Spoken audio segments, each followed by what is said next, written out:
En este respeto leemos la buena noticia del Señor, amén. Y alzando los ojos hacia los discípulos decía, todos se dan cuenta que está hablando de Yeshua, ¿verdad? Leo entonces de nuevo, y alzando los ojos hacia sus discípulos decía, bienaventurados vosotros los pobres, porque vuestro es el reino de Dios. Bienaventurados los que ahora tenéis hambre, porque seréis saciados. Bienaventurados los que ahora lloráis, porque reiréis. Bienaventurados seréis cuando los hombres os aborrezcan y cuando os aparten de sí y os vituperen y desechen vuestro nombre como malo por causa del Hijo del Hombre. Gozaos en aquel día y alegraos, porque he aquí vuestro galardón es grande en los cielos, porque así hacían sus padres con los profetas. Mas ay de vosotros ricos, porque ya tenéis vuestro consuelo. Ay de vosotros los que ahora estáis saciados, porque tendréis hambre. Ay de vosotros los que ahora reís, porque lamentaréis y lloraréis. Ay de vosotros cuando todos los hombres hablen bien de vosotros, porque así hacían sus padres con los falsos profetas. Esto es palabra de Dios. Sea alabado el Señor por lo que hoy va a soltar, pero si yo tuviera que de alguna manera con ustedes ponerme de acuerdo en buscar una especie de título a esto, seguramente es sencillo. Aquí hay bienaventuranzas y hay ayes. De alguna forma hay bienaventuranzas y malaventuranzas. No sé si existe la palabra malaventuranza, pero esos ayes yo lo pondría en esa clasificación. Pero volviendo a esto de esas bienaventuranzas y ayes, yo tendría que hacerte una pregunta para poder empezar. ¿De qué lado estás? Y acá es donde quizás requiramos escuchar un poco la proclamación.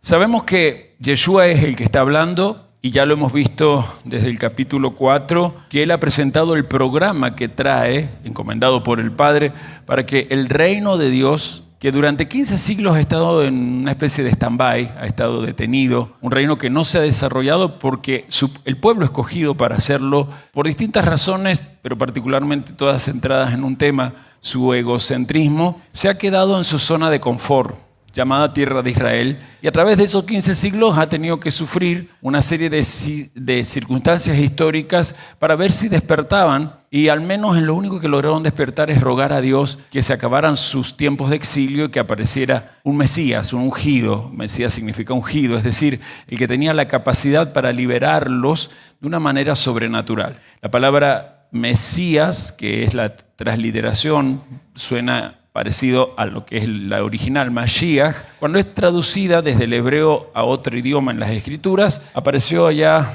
unos 4 siglos antes de nuestra era común, con el tema del griego, que es la primera traducción de la Escritura, y la palabra Christos. Mashiach, cuando siglos, pero muchos siglos más tarde, aparecen varios idiomas, entre ellos nuestro idioma, el español, descendiente del latín, y asimilando mucho del griego. La palabra Mashiach la va a mantener el español transliterándola, Mesías. Es como nosotros la palabra sándwich en inglesa decimos sándwich en la mayoría es como se puede decir. Pues bien, Mesías es la forma española de transliterar Mashiach y Cristo es la forma española de transliterar Christos. Ahora, tanto Mashiach como Christos, o Cristo y Mesías, en realidad tienen un solo significado al español, ungido. Si tuviéramos que hablar de Yeshua, podemos decir Yeshua HaMashiach, como lo llamaban ellos en su tiempo, Yeshua el ungido, o como los griegos después empiezan a llamarlo, Jesús Christos, Jesús el ungido. ¿Y quién era un ungido? Bueno, entre tantas cosas, en estos próximos días vamos a ver cómo Aarón va a ser consagrado con aceite de unción. Y era justamente eso, alguien que desde el cielo recibía un respaldo muy especial para que todo lo que el cielo simboliza, que es lo sobrenatural, esa persona, ese ser humano lo pueda manejar. En realidad la intención de Dios siempre fue que cada alma humana manejara la unción, es decir, la intención del Eterno siempre fue que cada ser humano que naciera con la capacidad de dominar las leyes naturales, conociendo primordialmente la ciencia de las leyes sobrenaturales. Todos sabemos la historia. El humano prefirió hacer las cosas a su manera. Esa expresión está bien expresada en esa analogía del árbol del conocimiento del bien y el mal que no debían tocar. Nosotros no podemos, si queremos realmente hoy proyectarnos hacia esto que vamos a hablar hoy, que es el reino de Dios y su justicia, seguir manteniendo esta actividad psíquica o hacer que nuestra alma esté siempre consumiendo la vida desde un paradigma que es, bueno, esto lo creo yo así lo pienso, es mi opinión, a tal punto que tengo el poder de creer que Dios es así y opino de las cosas de Dios de esta manera. Todo eso, de alguna manera, es ciencia humana. Y al único que lleva, como toda ciencia humana, es solo estar en el camino más largo y más doloroso, que es el camino del ensayo y error. Se aprende a los golpes desde una forma de hablar más popular. Dios no quiere que aprendas la vida a los golpes. Dios quiere que la vida sea, en sus leyes físicas, golpeada por tu sabiduría cuando las leyes físicas se rebelen contra el propósito de Dios. Entendemos por lo que los científicos comprueban que las leyes del mundo físico tienden a lo que se conoce como la entropía. Es decir, todo el mundo físico por sí solo tiene leyes que lo llevan hacia el caos. Eso es entropía. ¿Me explico hasta ahí? Pero también hay leyes, en las propias leyes físicas hay otras leyes que se llaman las leyes de equidad. Son un conjunto de leyes que si alguien las puede manipular, sabe hacer que esas leyes, confrontando las leyes de entropía, garanticen el balance en medio del mundo. Y esto último que dije, eso es ya comenzar a hacer que el reino de Dios se manifieste.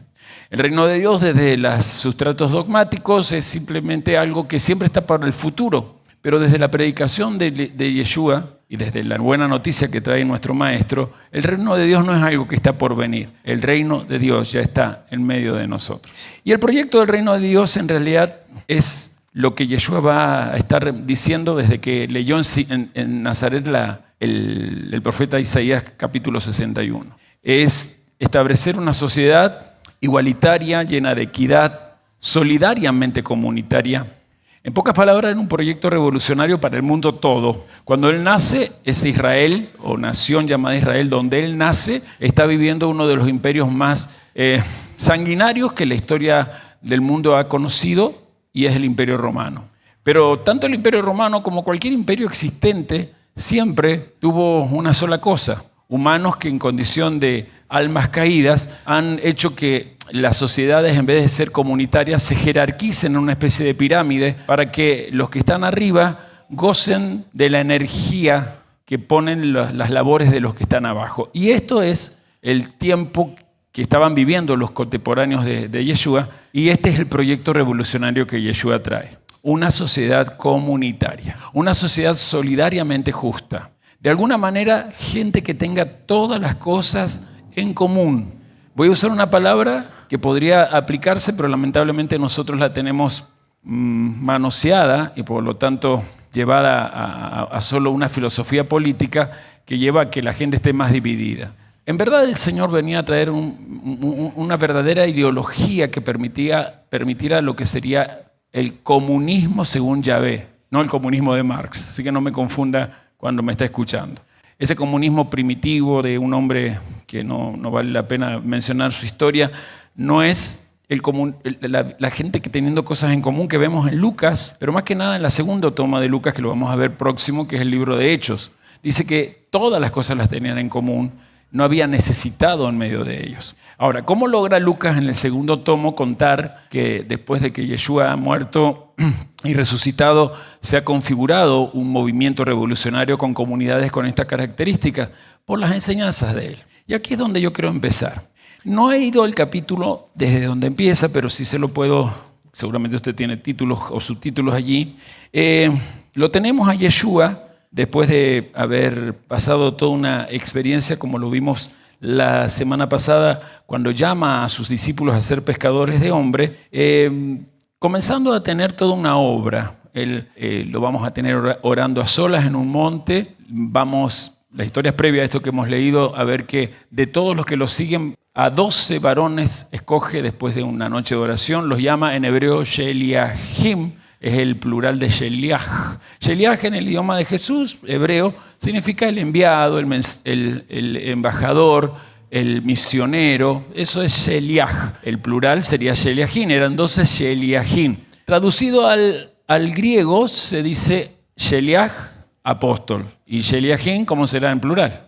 Apóstoles. Bien, nombra a estos 12 apóstoles que no tienen nada que ver con lo que el cristianismo ha hecho creer en estos últimos siglos. No sé desde cuándo se metió la idea, creo que desde que existe esa idea de que hay un papa, que los apóstoles son personas muy especiales, que fueron solo 12. No, cualquier persona enviada con una misión, y en este caso una misión mesiánica, es un Sheliach. O sea, el judaísmo no tiene problema con la palabra apóstol. Los que tenemos problemas con la palabra apóstol somos nosotros, los que hemos sido creados en el medio de un cristianismo romanizado, donde pareciera ser que los apóstoles son solo 12, que después de morir dejaron una especie de, como Dragon Ball Z, vieron una especie de bola de poder que en un momento oportuno quedó en las manos de un hombre que era el obispo de Roma y luego se pasó a ser el papa de la iglesia. Por eso a veces la gente, no tanto católica romana, sino la gente evangélica, cuando escucha que alguien es un apóstol y ese de... ¿cómo? A mí me llegó una vez un mensaje, ¿y usted cuál es? ¿El número 13, el 14, el 15, el 22? Porque claro, la ignorancia, por no investigar, hace que uno simplemente, como me lo dicen, así lo asumo y no lo investigo. Pues bien, volvamos al tema. Él elige 12 apóstoles porque van a tener una misión, van a ser enviados a todas las naciones con una gran misión. Pero a mí me interesa esto porque justamente después de ello, ustedes vean ahí, se encuentra con una multitud que está necesitando que él les enfoque en lo que ellos están pasando y atiende sus necesidades. Dice el texto que empieza a liberar, a sanar y empieza allí a practicar enseñanzas. Dice allí que alzando los ojos hacia sus discípulos, es interesante porque no es hacia los 12, simple, llana y solamente. Es hacia todas las personas que están viniendo y se quedan, más allá de que reciben milagros, se quedan a escuchar una enseñanza. Porque a veces por Hollywood, esto que voy a contar, Hollywood nos ha llevado a solo ver un Jesús que solo hace sanidades, que obviamente que las hacía, y que a partir de ahí, bueno, la gente seguía su camino. En Israel no estaban acostumbrados a eso. Si un maestro de la escritura se ponía frente a una multitud, para esa multitud no era importante que ocurriera un milagro sobrenatural. En la mente de Jesús y cualquier israelita de su tiempo, es mente judía, el milagro ya era que un maestro se pusiera a enseñar. Ese es ya un milagro, porque cuando un maestro enseña la escritura, ya no es el maestro el que habla, sino el Espíritu Santo que a la escritura que ese maestro habla la ha inspirado. Por eso es tan importante a veces cotejar que lo que alguien dice sea cierto según la escritura. A mí me gusta a veces decir, ya que hay nuevos hoy acá, que cuando yo expongo, no quiero que me crean lo que digo. Yo no necesito que usted crea lo que yo digo. Yo sí necesito que usted vaya y compruebe lo que yo digo. De dos maneras. Primero, si está en la escritura. Pero la segunda me es más importante. Compruébelo si a usted le da resultado. Si usted pone esto en práctica y le da resultado, entonces recién ahí crea que lo que yo dije no fue por mí, sino que alguien desde mí se lo habló a usted y fue dicho por usted y para usted. Mostrándole Yeshua a sus discípulos todo lo que significa tener vida plena, va a empezar a hablar con estas dos cosas, las bienaventuranzas y los ayes. Y nos encontramos con algo extraño porque mientras el mundo actual, porque el mundo siempre ha pensado igual, nos dice que la riqueza y el poder son los únicos dos elementos que pueden dar la felicidad, aparece Yeshua y dice, dichosos ustedes, los pobres, porque de ustedes es el reino de Dios. Y nosotros que renegamos ante tanta pobreza que según las estadísticas y los informes siempre aumenta, nos asombramos. Porque era algunos de ustedes lo que quizás siglos atrás se llegó a pensar y se malinterpretó de esto que estoy leyendo en el Evangelio, como que Dios nos quiere en la miseria. Dios no quiere que el ser humano progrese, por lo tanto nos quiere en miseria, según estas bienaventuranzas, nos quiere pasando hambre, nos quiere soportando enfermedades que diezman incluso a nuestras comunidades. Y parece que lo que propone Cristo es eso, convertirse en alguien que se conforma al dolor y a las circunstancias donde las leyes, justamente leyes físicas, se oponen a las leyes de la justicia. porque la enfermedad es una demostración de que en nuestro cuerpo mismo hay tendencia al desequilibrio cuando justamente alguna enfermedad nos achaca, o en nuestra vida hay un desequilibrio cuando la economía empieza a faltar. Pues bien, yo tengo que decirle que el ungido, Cristo, lo que quiere con esta bienaventuranza es decirle a los que lo están escuchando: cada persona humana vale y vale mucho. Y si dijiste amén, yo creo que entendés que el valor del ser humano en estas bienaventuranzas ya se destaca, se encuentra en el interior de su alma. El verdadero valor del reino de Dios es cuando Dios se convierte en Padre de nuestra interioridad, y desde nuestro interior nosotros sentimos a todos nuestros semejantes como hermanos. Y está raro esto porque esta bienaventuranza, ustedes, para los nuevos, ustedes saben que la palabra que se traduce acá tiene que ver con la palabra Macarios. Bienaventurados se puede traducir como dichoso, feliz, pero en realidad la expresión Macarios se debe traducir, lo estoy leyendo desde el propio diccionario, como el que está exageradamente feliz. Según Pablo, esa es la característica primordial de Dios. Cuando nos dicen que fuimos creados a imagen y semejanza de Dios, no nos aclaran que una de las formas de mostrar que estamos conscientes de eso es que somos gente bienaventurada.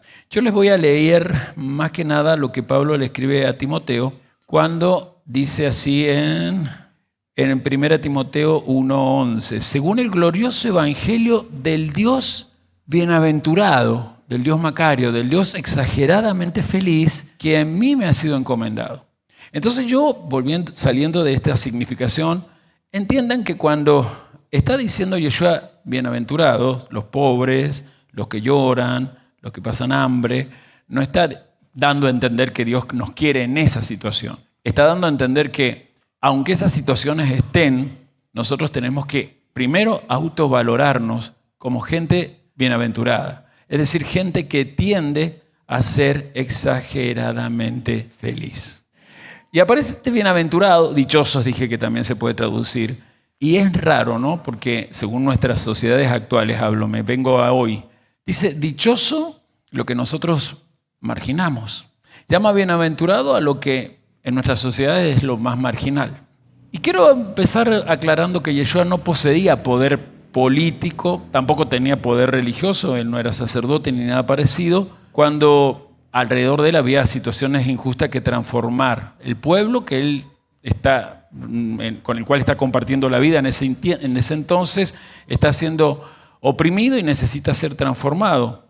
Pero no tenía influencia, ya sea político o religioso. Él solo tenía una cosa: la fuerza poderosa de su predicación, la fuerza de su palabra. Por eso usted va a notar que tanto Lucas o Mateo o Marcos, que ya lo estudiamos, o Juan, son especialistas en escribir estos evangelios, no para contarnos la biografía de Yeshua, sino para mostrarnos cómo en realidad Yeshua se movió por las aldeas gritando un mensaje de alegría para que las situaciones que vivían cada una de esas ciudades y aldeas fueran cambiadas simplemente porque se encontrara allí respondieran un grupo que quisiera aceptar que nacieron felices y que lo único que tenían dentro de ellos era el valor de tender a mayor nivel de felicidad. Yeshua siempre se caracterizó por esto, encontrarse con gente empobrecida que no podía defender, especialmente en aquel entonces, el avasallamiento de los poderosos terratenientes. Y por eso lo primero que dice es bienaventurado, dichosos los que no tienen nada, los pobres, porque vuestro rey es Dios. Esta es una versión que encontré. De repente observa el hambre que están sufriendo los más débiles de aquella sociedad y por lo tanto más marginados por aquel entonces. Creo que sigue igual. Las mujeres y los niños en desnutrición. La desnutrición en Israel era fuerte. Y dice, dichosos los que ahora tienen hambre porque quedarán en un momento saciados. Y él ha visto llorar a muchos de esos que son campesinos cuando lo que han trabajado, lo que han producido, los terratenientes vienen y se lo llevan. Por eso dice, dichosos los que ahora lloran, porque pronto aprenderán a reír.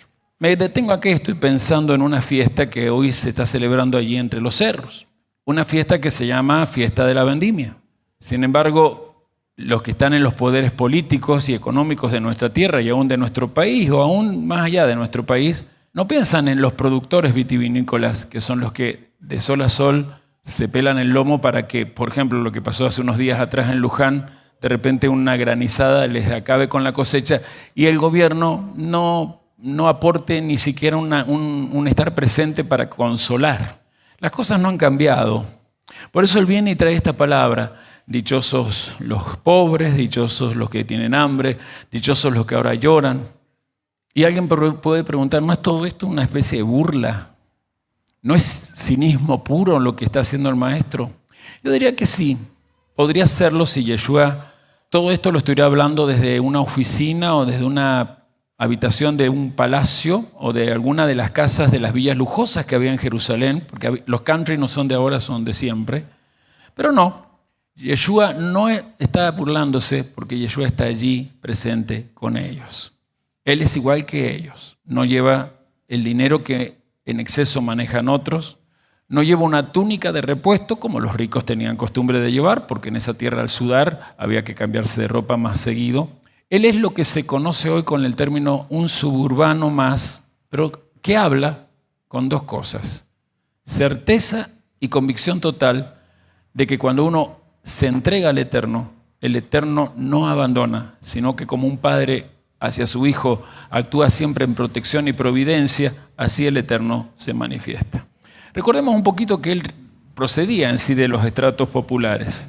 Creció entre lo que los romanos llamaban los campesinos. Era la costumbre de ellos usar la palabra paganus, que hoy se usa para la gente que no es religiosa, en realidad tenía que ver con los campesinos, la gente del campo, los ignorantes. Así se llamaba a cualquiera que no fuera ciudadano romano. Él creció allí como un israelita, como un carpintero, nos han enseñado, porque hay una palabra griega acá, tectón,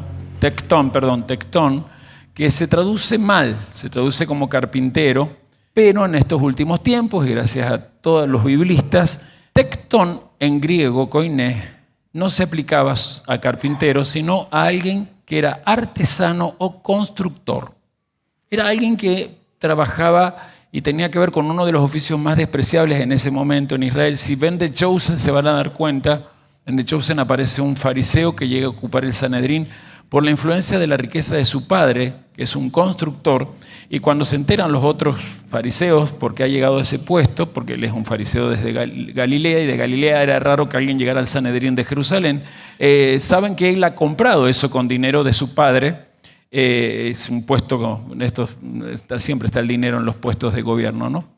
Y lo cierto es que en un momento dice constructor, y se nota cómo en ese tiempo se despreciaba al constructor. Quizás Yeshua, por ser un voy a volver a leer bien la palabra, dije tecnón, que significa muchacho.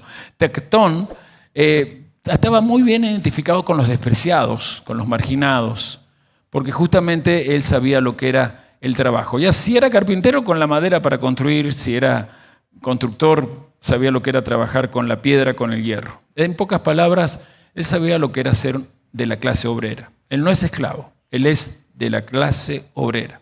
En ese entonces, tanto como hoy, la clase obrera era la que más sufría la opresión imperial. Como verán, el Evangelio, como yo lo estoy enseñando, lo estamos viendo, nos hace ser muy actuales, hermanos. El Evangelio desde ese opio religioso, desde esa droga, siempre parece ser que es algo bonito que nos hace pensar simplemente en algo bello dentro de nosotros, pero en la época de Yeshua, y por los 4 evangelistas nos damos cuenta, la enseñanza de Yeshua pretendía socavar las estructuras de poder que a los obreros y a los de abajo los tenía esclavos de labores que no disfrutaban, de tiempos que no podían disfrutar.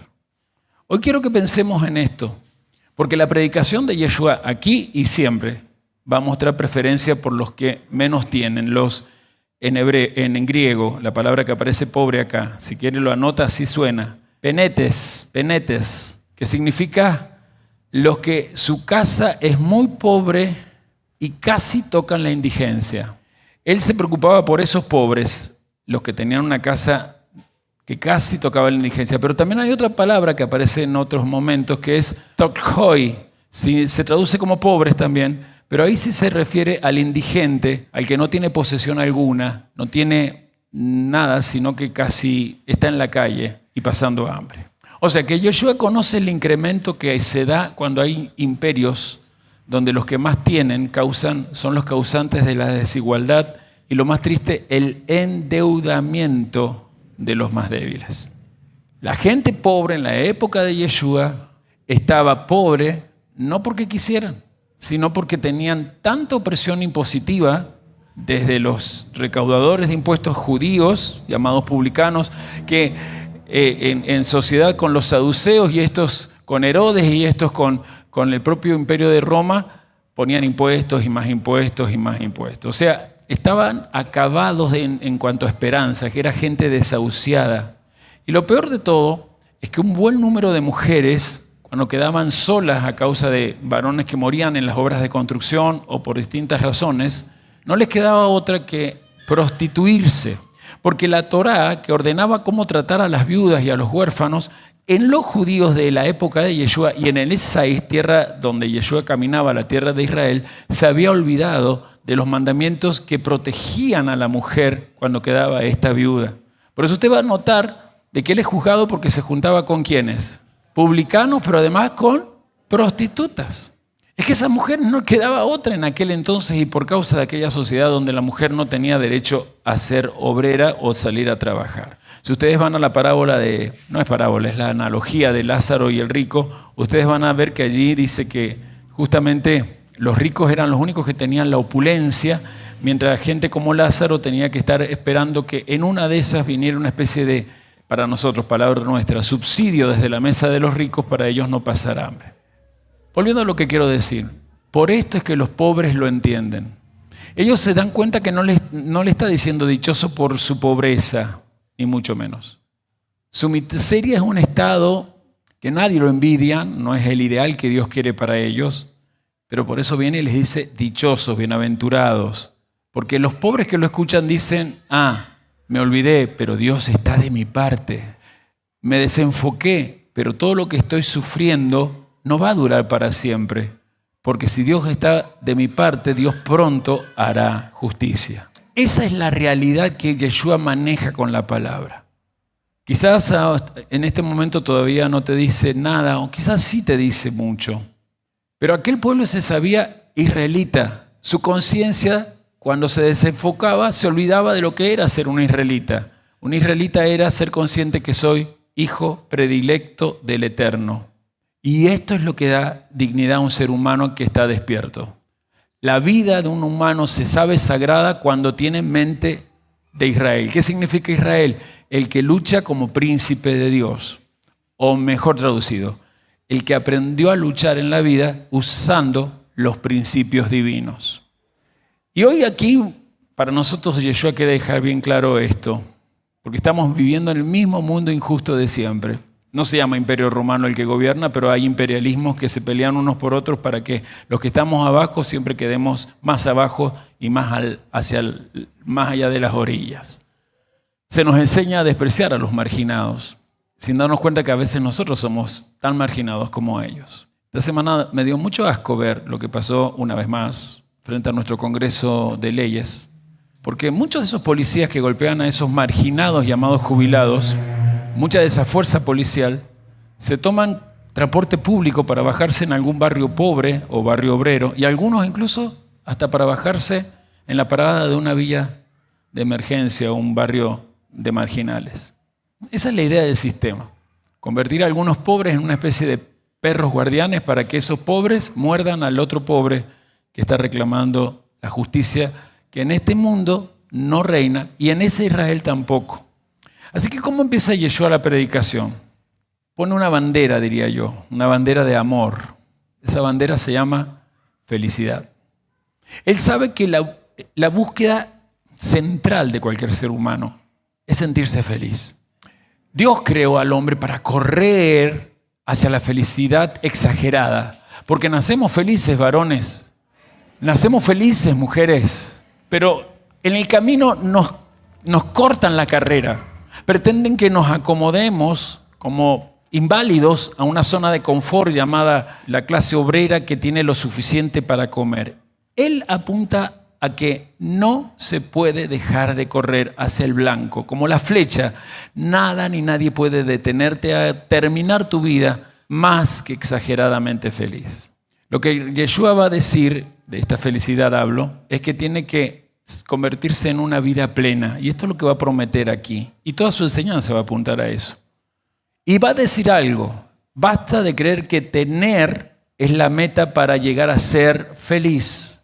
Es hora de aceptar que ser es la única condición que te permite avanzar hacia la felicidad, triunfar y sentirte amado por Dios para desde tu interior Dios amar al que está corriendo tras el tener y por favor pararlo un poco. A veces es mejor que dejar que los demás corran, nosotros empezar a caminar el camino y desde ese camino ir tranquilo como cuando uno camina reflexionando en qué pasa con mi interior, qué puso ese imperio.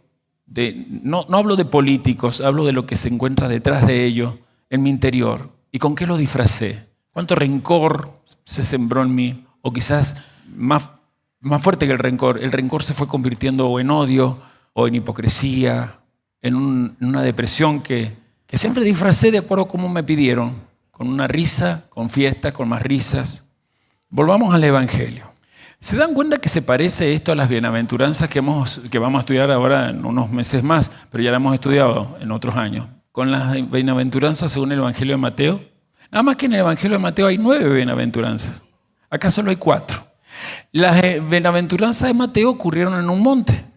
El monte es el símbolo de, este es tu llamado, siempre derecho adelante y hacia arriba. El monte habla de alguien que no se queda abajo, que sabe que está llamado a estar arriba, a ser cabeza y no cola, a estar delante y no atrás. Pero acá no hay 9 bienaventuranzas, acá hay 4 bienaventuranzas. Y 4 hay, ya vamos a hablar del hay. Mire, felices los pobres, felices los que tienen hambre, felices los que lloran, felices los perseguidos. ¿Lo están siguiendo? Ese es el corazón del Evangelio del Reino de Dios. Todo lo que Yeshua expresa en su mensaje se resume en esto: bienaventurados. Lo demás que te hayan dicho, bórralo. Dios te quiere exageradamente feliz. Ese es el meollo del Evangelio del Reino de Dios. Eso realmente es lo que Dios quiere que experimentemos en nuestra vida. Ser coherente con el mensaje de Yeshua es sentirse bienaventurado. Este es el ideal planteado, pero no como algo inalcanzable, porque los ideales que a veces nos enseñaron a plantearnos desde influencias externas siempre fueron ilusiones inalcanzables, por ende. No, esto podés tocarlo aquí y ahora. Parate, no corras. Hoy, en tu interior, ¿te sentís valioso? Ya con eso sos feliz. Desde ahí camina hacia el objetivo por el cual Dios te mandó a esta tierra, terminar la vida exageradamente feliz. Porque ¿en qué consiste ser feliz? En sentirme valioso porque el que me creó, me formó y me hizo en el vientre de mi madre, no me abandonó desde que nací. Él ha estado conmigo, Él ha estado contigo, Él hoy sigue estando acá y quizás por eso está este silencio. Él te está llamando a que seas feliz. Por eso para Yeshua son dichosos los que no tienen su mirada, confianza, esperanza en eso que afuera le han dicho, en el tener. La verdadera vida no es tener, sino ser consciente que Dios no te abandona, que Dios es providencialmente presente desde que estabas en el interior del útero materno hasta hoy que me estás escuchando. Dios no te ha faltado ni nada te ha hecho faltar. Dichosos los que creen este mensaje que acaban de decir amén y los que seguirán desde este amén a Yeshua empezando a disfrutar del cada día, lo cotidiano, en vez de vivir preocupados por el mañana, lo cotidiano, el aquí y ahora, yo feliz y Dios providencialmente presente. Ese es el secreto de tener la vida eterna. No sé qué te enseñaron con respecto a la eternidad, pero eternidad es mi cotidianidad con la conciencia de que Él está conmigo. Y de repente los hay, tiene que ver con esos que justamente son los que buscan solo satisfacerse en todo, no pueden pensar en su interior, por lo tanto no pueden elevar su alma o sus ojos al cielo, porque todo lo quieren tener aquí y ahora. No quieren ser, quieren tener aquí y ahora, porque cuando tengan todo lo que anhelan tener, algo que es un pozo sin fondo, recién quizás piensen en sí mismos como seres felices, hasta que les llegó el final y lo único que lograron fue tener. Hoy aquí no hay ningún millonario. Es raro en una congregación encontrar millonarios. Aún en las misas de la Iglesia Católica no es normal que los millonarios asistan. Así que en personas de clase media alta, algunos sí ricos, comerciantes, pero aún Aún los millonarios, los ultramillonarios no van. Y entonces alguien me preguntó, ¿por qué Dios le permite a ellos tener siempre tanto? Porque lo único que ellos quieren es eso. Y Dios a todo ser humano lo envió para que lo que deseen se les cumpla. ¿Y qué es lo que desea un millonario? Solo tener millones. Pero no desea vida eterna. Por lo tanto, no piensa en el mundo venidero. Así que entienden el mensaje de Yeshua. ¿Quiénes no estarán en el mundo venidero? Pero espero que vos, que no perteneces a los que quieren tener millones acumulados, seas de los que sí tienen la esperanza en el mundo venidero. Ahora, el mundo venidero, que es después de resucitado, es donde tú no serás un millonario, serás un líder que enseñará la instrucción de Dios que estás aprendiendo hoy a naciones. Mínimo te tocarán 10 ciudades, dice Lucas, lo vamos a ver más adelante. Lucas, al que menos fiel sea, mínimo 10 ciudades para supervisar y enseñar. Bueno, algunos dicen amén sorprendiéndose, ¿no? Y eso a mí me gusta mucho. Recuerden que Lucas está escribiendo a gente, para los nuevos. Este evangelio, Lucas no lo está escribiendo en el momento que Yeshua está viviendo. Esto lo está escribiendo después de toda una investigación, 40 o 50 años después que Yeshua ya ha vivido, se ha entregado en muerte, ha resucitado después de 3 días y 3 noches, ha ascendido, ha enviado el Espíritu Santo, todo lo que el libro de Hechos cuenta, ¿sí? O sea que la gente que está leyendo este evangelio, muchos de ellos no conocieron en forma personal al Yeshua histórico, ¿me explico? Él necesita escribir esto porque además muchos de ellos no son judíos, están sumándose a este movimiento del judaísmo porque el cristianismo no es una religión creada por Jesús. Nunca fue religión y no debe ser religión. Tenemos que volver a que sea un movimiento. ¿Alguien dice amén? En algún momento de la historia se robó a este movimiento y se lo hizo una religión y se la separó de otro que tendría que ser un movimiento que es el judaísmo, pero alguna vez esto era una sola cosa. ¿Pero qué pasaba? Desde los fariseos y esos otros movimientos no se aceptaba a los de otras naciones. Pero lo bueno, y yo lo expuse, es que Yeshua dice, el movimiento del amor de Dios es para con Israel y desde Israel para incluir a todas las naciones. O sea que todo ser humano tiene derecho a ser hijo de Dios. Ese es el mensaje católico. Usted sabe que católicos es griego, significa, o sea, el mensaje es para todos. Y en eso todos están muchos llegando. ¿Y dónde viene esta gente? Si no son judíos de creencias paganas, paradigmas totalmente ajenos a Dios. Y ellos en sus recuerdos lo único que tienen es, los imperios han mostrado que los que tienen poder son los que a punta de espada conquistan las cosas y los que, teniendo dinero, pactan con los que tienen poder político y logran ser quienes son. Y viene Lucas y escribe las bienaventuranzas. A vos y a mí las bienaventuranzas de Mateo y de Lucas nos lo ha enseñado de una manera sentimentaloide, dulce, pero hoy aquí yo en el nombre del Señor te estoy diciendo que esto es el programa de Dios. Esta es la tremenda apuesta, si Dios me permite usar eso, que Dios pone sobre cualquier alma humana que escuche las bienaventuranzas. No existe un mundo intermedio de malos, pocos malos y buenos, pocos buenos. No hay matices así. Están los malos y los justos. Y los justos son aquellos que entienden que es injusto pensar que la felicidad está fuera de ellos. Cuando un ser humano piensa que la felicidad se encuentra por ahí, empieza a correr para tener, ese ser humano se hace injusto porque Dios dice, no te quiero teniendo, te quiero siendo. Pero cuando un ser humano dice, yo quiero ser feliz y debo tener, esa persona al hacerse injusta se convierte, según las Escrituras, en una persona mala. No poco mala, mala totalmente. Aquí hay solo una cosa. Yeshua dice, bienaventurados. Incluso habla de que este tipo de bienaventuranza lleva a ser perseguidos. Es decir, lleva a la incomprensión de los demás. Muchos de ustedes cuando dicen, no, pero nosotros practicamos así o así, la gente dice, pero ¿en qué andás vos? Se ríen porque le ha pasado, ¿verdad? Bueno, esa es apenas una cosita de lo que sería una persecución, no ser entendido. Imagínense lo que se avecina, que va a ser peor. Lamentablemente, el sionismo masónico Illuminati, que sería lo que en Israel se ha asentado como gobierno político, ¿sí? Eso es sionismo. Lamentablemente está presentando hoy, por todo esto que ha pasado, al judaísmo como algo de nuevo, digno de ser perseguido.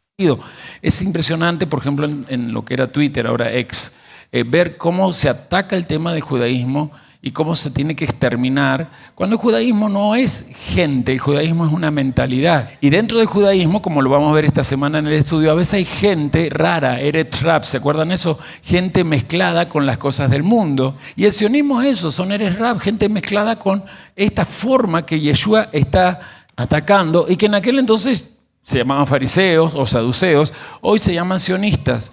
Y lo que se viene es que cualquiera que confíe en la Torá y estudie la Torá va a ser considerado, no, estos son los que matan palestinos o no son humanos o se quedan con el dinero de todos. Injurias. Pero a la vez sabemos que los días están contados. Pronto llega Él. Pronto llega Él. Pronto regresa Él. Y viene a buscar una asamblea o iglesia sin mancha y arrugas. Así que, ¿qué hace Lucas? Escribe y dice, miren, el maestro puso foco en lo que nosotros tenemos que enfocarnos. ¿En qué? En los que sufren, en los pobres, en los que saben que la sociedad los ha dejado al margen del camino. Nuestro dueño maestro puso la mirada en ellos y en ese discurso que dio nos dejó el programa a nosotros. Debemos decirle a nuestros congéneres, los que están cercanos a nosotros, que nacieron felices, que no busquen tanto tener, que se asimilen ya como seres humanos llamados a sentirse hijos de Dios, porque al menos Dios a ellos nunca los ha desamparado. Simplemente está esperando que regresen a Él y le digan Padre. Por eso hay que hoy aprender a lo que dice Yeshua. Bienaventurado aún cuando la estén pasando mal. No renieguen de sus aflicciones. No renieguen de sus cruces. Recuerda que la cruz representa el sistema dual. ¿Sí? La cruz tiene dos palos así porque representa el dualismo que generó la caída humana. ¿Qué es dualismo? ¿Y qué está bien? ¿Qué está mal? Esta persona es buena, esta persona es mala. ¿Qué elijo? Esto elijo el otro. El dualismo, ser o tener. Ustedes no. Pero en el mundo del dualismo nos toca pasar las mismas aflicciones que los que no han despertado. Cuando dice bienaventurado, lo que la palabra griega makairos y la palabra ayer, que tiene que ver en el hebreo, está diciendo, aprende a abrazarte a tus circunstancias, porque cuando abraces tus circunstancias vas a aprender a abrazar al Señor mismo. Cuando abrazás tu circunstancia, especialmente difícil, negativa, estás abrazando al que está contigo.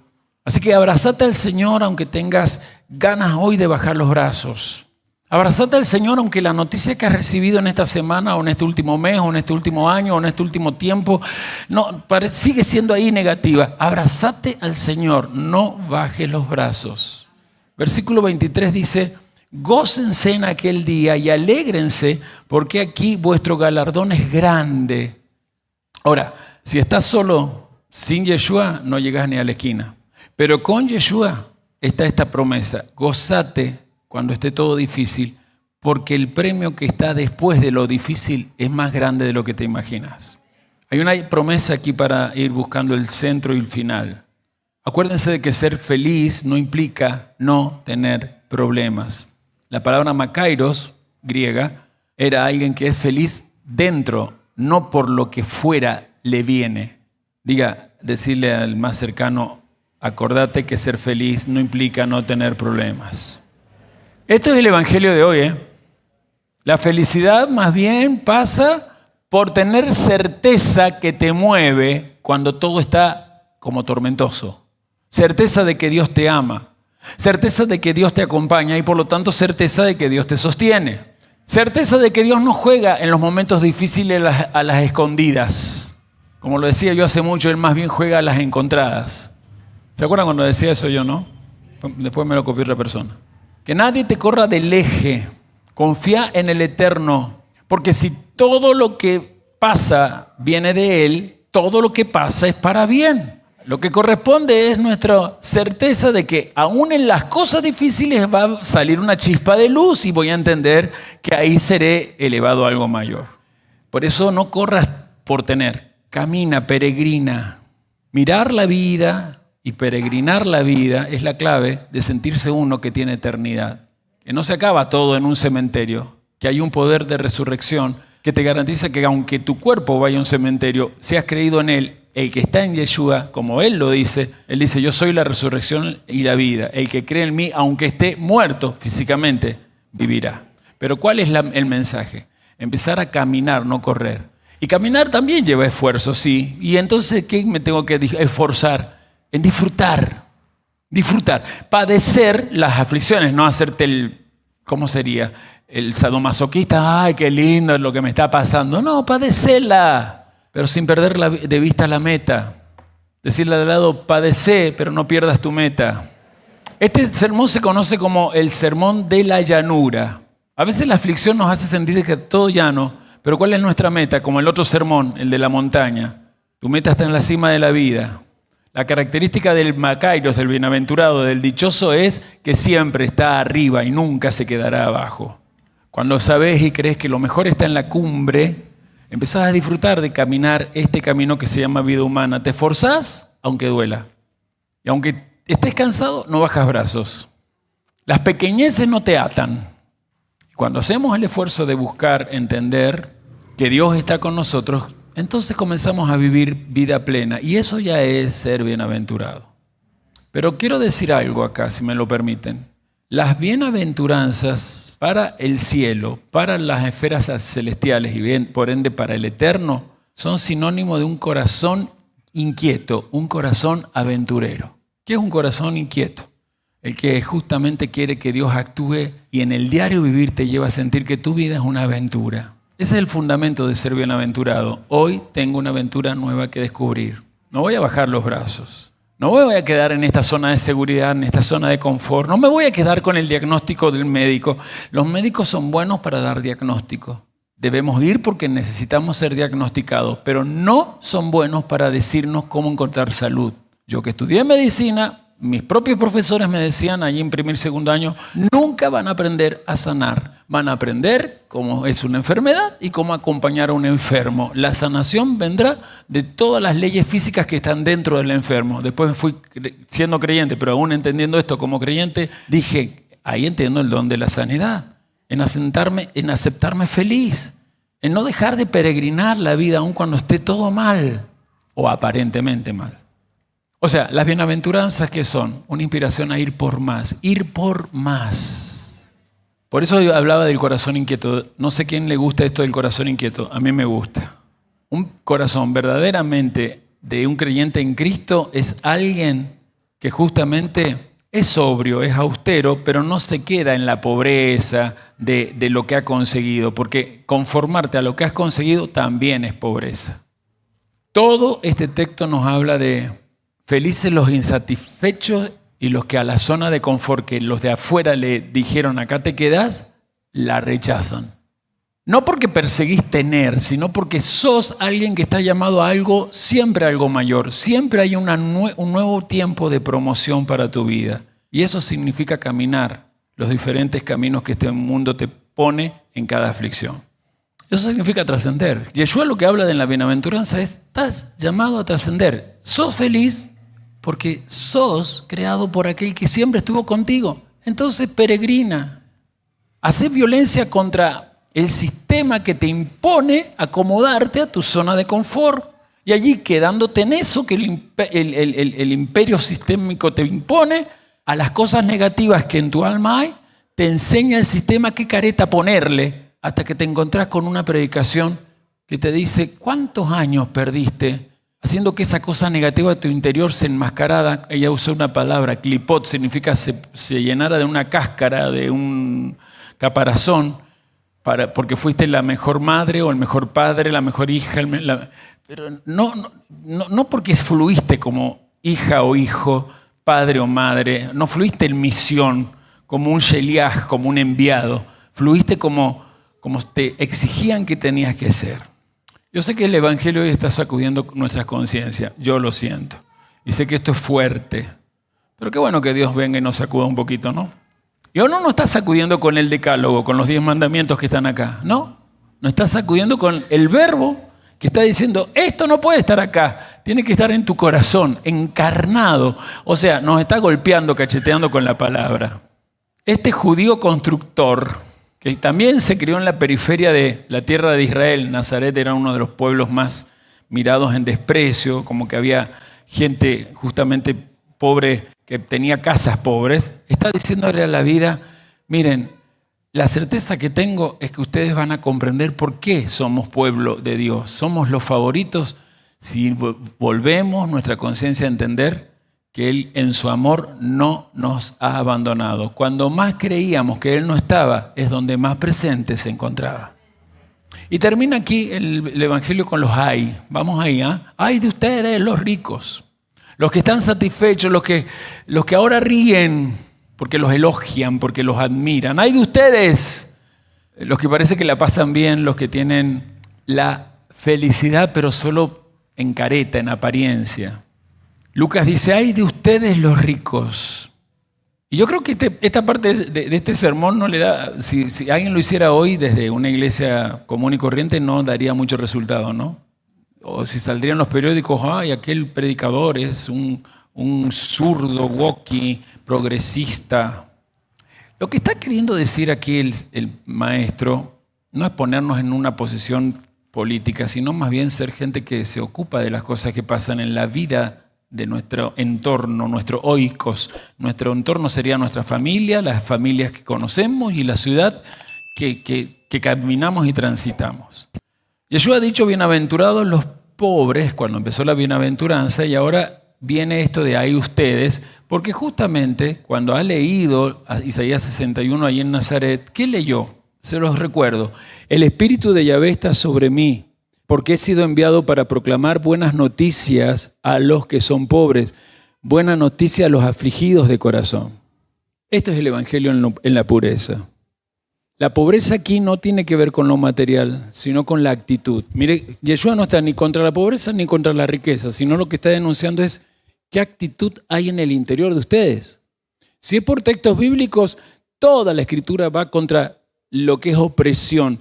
Si ustedes hoy creen lo que este Señor que hoy nos gobierna dijo en la previa a ser elegido y luego de que fue elegido lo ha demostrado, que la justicia social es lo peor que le puede pasar a un país, entonces este señor que dice que estudia la Torá es un falso maestro y un falso profeta, porque toda la Escritura, y para eso aparecían los verdaderos profetas, apunta, están pasando exilio porque se han olvidado de que en su pueblo haya justicia social.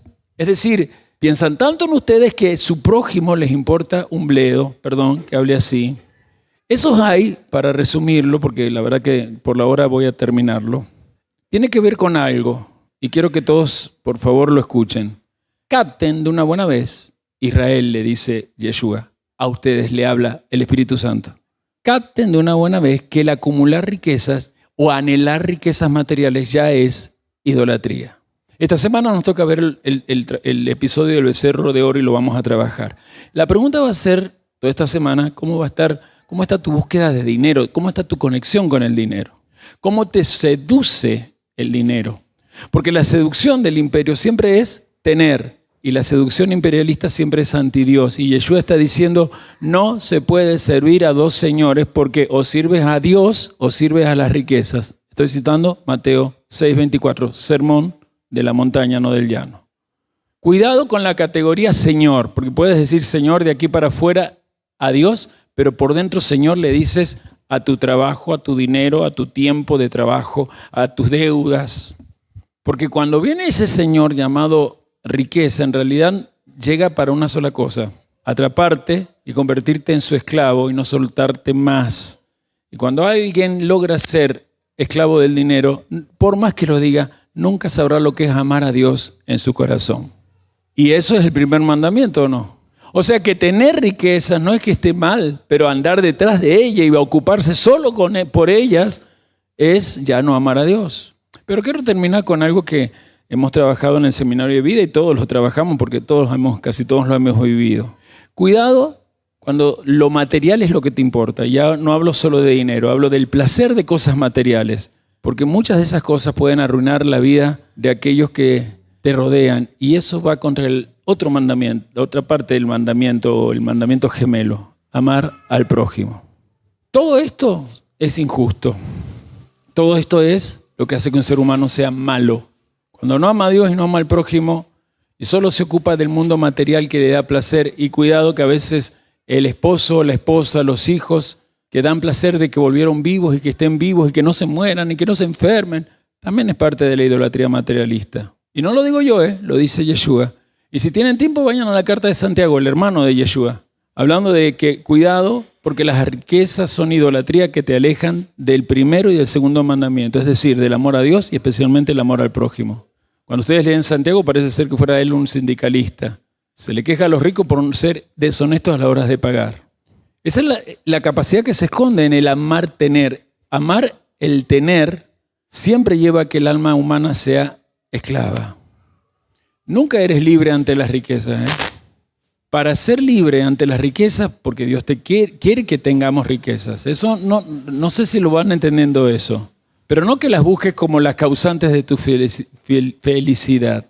Que te lleguen a ti porque te aceptas feliz. Y cuando te aceptas feliz, eso ya te hace un imán de riquezas. No tienes que salir a buscarlas, ellas te persiguen. ¿O no conocen el Salmo 23? ¿Cómo termina? Ciertamente, el bien y la misericordia me seguirán todos los días de mi vida. Y la palabra bien ahí tiene que ver con bienes. ¿Alguien puede decir amén? Pero acordate, las cosas de afuera siempre tienen la calidad para seducirte. Ya no hablo solo de dinero. O quizás hablo de dinero para comprar la prostituta no sé cuál, o para consumir la droga no sé cuánto, porque todo es la misma esclavitud.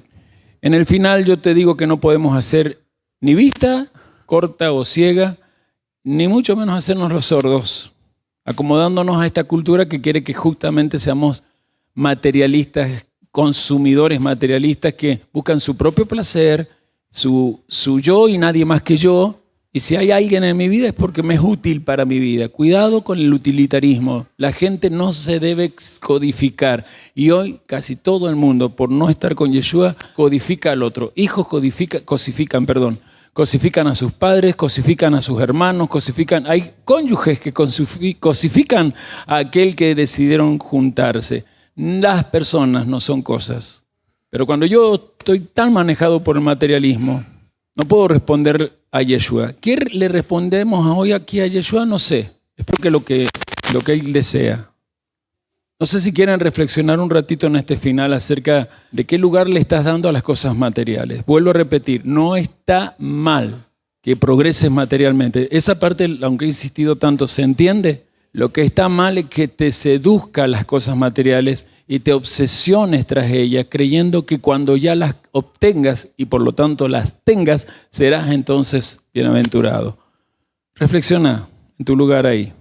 ¿Cuánto tiempo le has dado a las cosas materiales de tu vida? ¿Cuánto tiempo has tirado hasta en relaciones materiales que de espiritual no tuvieron nada? Si estás reflexionando, tengo una mala noticia. Aunque hayas estado muchos años en algún tipo de iglesia, así no se puede ser creyente en Dios y discípulo del Maestro. Porque para ser discípulo del Maestro hace falta gente que conozca la verdad y sea verdaderamente libre. En este final te digo que las bienaventuranzas en realidad son una invitación no solo a compartir, sino también a sentirse confiado de quién eres. Eres original, eres valioso, eres irrepetible. Entonces las bienaventuranzas hoy aquí son una invitación a sentirte apuntalado por el poder del Espíritu Santo, sostenido por el poder transformador que Yeshua en el Espíritu Santo hace. Solo la pastora Nicolás sabe decir amén.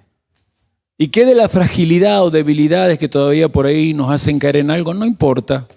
Hasta Dios te dice bienaventurado hasta cuando estés caído, porque esas son oportunidades que le estás dando para que Él se haga cargo de darte fuerzas, levantarte, hacerte caminar con una fuerza nueva y siempre demostrarte que desde que naciste con un propósito. Por eso es que te dio la dicha de nacer feliz, valga la redundancia, para caminar la vida y terminar bienaventurados. Diga, exageradamente feliz. Quiero hablar con la gente que está en la televisión ¿dónde es? Allá, ¿no? Desde este evangelio yo espero haberlos llevado a una reflexión. Yo me quedo con todos estos varones y estas mujeres para que esta mesa, al comerla y beber esta copa, se nos active la memoria. Vienen pronto, en una semana más, una forma de que si te interesa, te vamos a estar mirando y nos vas a estar mirando. Te vamos a tener sentado acá aunque vivas en el país que vivas. Pero yo quiero invitarte a que reflexiones, a que vuelvas a ver esto cuando lo editado ya esté puesto, Yo quiero invitarte a lo mismo que estamos nosotros aprendiendo acá.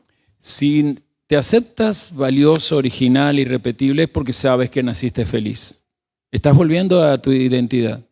Ser feliz tiene solamente una demanda: caminar la vida y esforzarse en que aun cuando las cosas se pongan negativas, el que está contigo te va a dar la certeza que de eso también se puede salir. Te agradezco que hayas estado. Mi corazón siempre va a estar a favor de estar orando por tu vida. Puedes dejar un comentario o suscribirte y te bendecimos en el nombre de nuestro dueño maestro Yeshua. Aplaudimos a los que están en las naciones.